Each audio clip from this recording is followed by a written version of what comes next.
هنعمل النهاردة طاجن عكاوي، بس مش أي عكاوي، طاجن كده خارج مولع من الفرن والعكاوي مستوية ودايبة في قلبه، مع شوية رز بالشعرية معمولين بمزاج عالي على شوربة العكاوي. حاجة تجنن. شايفين كده العكاوي دايبة ازاي؟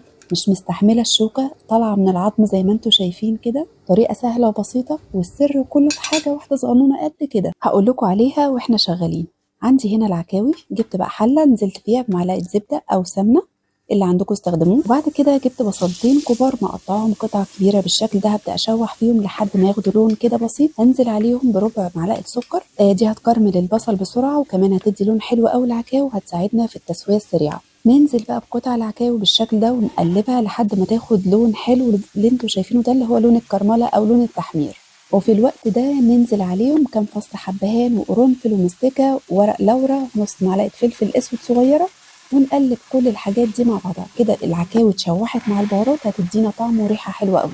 ننزل بقى عليهم بميه مغليه، لازم تكون مغليه لحد ما تغطي العكاوي بالشكل ده. اول ربع ساعه هنسيبها على نار عاليه، وبعد كده هنهدي عليها النار، نسيبها بقى ساعه ونص ساعتين لحد ما تستوي تبقى دايبه معانا على الاخر. يعني انسيها بقى، وده سر التسويه اللي قلت لكم عليه في الاول. سر العكاوي كلها في التسويه، سويها على نار هاديه هتاكلي احلى عكاوي.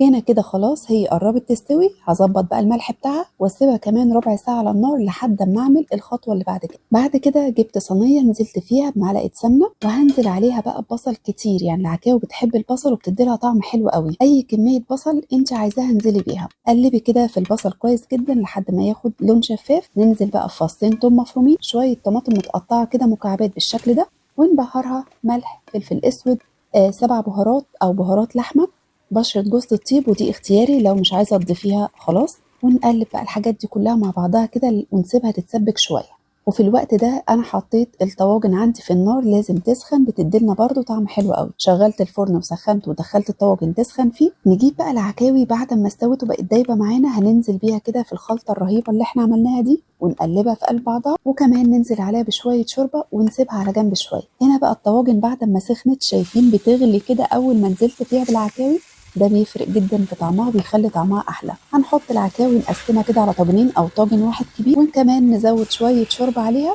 ونغطيها بفويل وندخلها الفرن سخن لمده نص ساعه او لحد ما نعمل الرز. يعني هو كده كده الرز هياخد نص ساعه. ندخل بقى الطواجن الفرن ونبدا نعمل احلى رز بالشعريه على شوربه العكاوي. حل على النار، معلقتين زيت او 3، ننزل بكيس الشعريه كله، نقلبها كده لحد الشعريه ما تتحمر معانا وتاخد اللون الذهبي الحلو ده.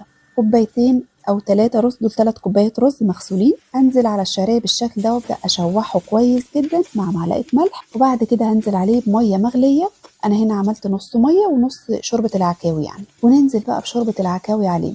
الميه تغطي الرز او الشوربه تغطي الرز بالشكل ده. اول ما يغلي ويتشرب الميه بتاعته هنوطي عليه ونسيبه يكمل سوا على نار هاديه.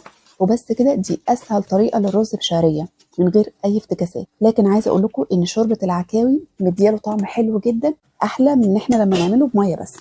هنا خلاص كده الرز اتشرب الشوربه بتاعته او الميه، هبدا بقى اهدي على النار واسيبه يكمل سوا على نار هاديه. شايفين بقى الجمال والحلاوه بتاعه العكاوي اول ما طلعتها من الفرن؟ خطيره بجد، طعمها في حته تانية خالص. تعالوا بقى نطلعها كده في طبق. وكمان الرز كان معايا استوى، بس انا عايزه اوريكم العكاوي الاول. بتتفصل عن العظم بكل سهوله، وده سر العكاوي، لازم تستوي على نار هاديه. مش قلت لكم اكله بتحب الروقان؟ وبس كده خلصت احلى طاجن عكاوي مع شويه رز بقى بشعريه لشوربه العكاوي يجننوا. البصل والطماطم والخلطه اللي احنا عملناها دي بتنقل طعمه في حته تانية خالص. وبكده اكون خلصت الفيديو بتاعي. لو عجبكم الفيديو وعجبتكم الوصفه متنسوش تعملوا لايك وشير ومتابعه للصفحه.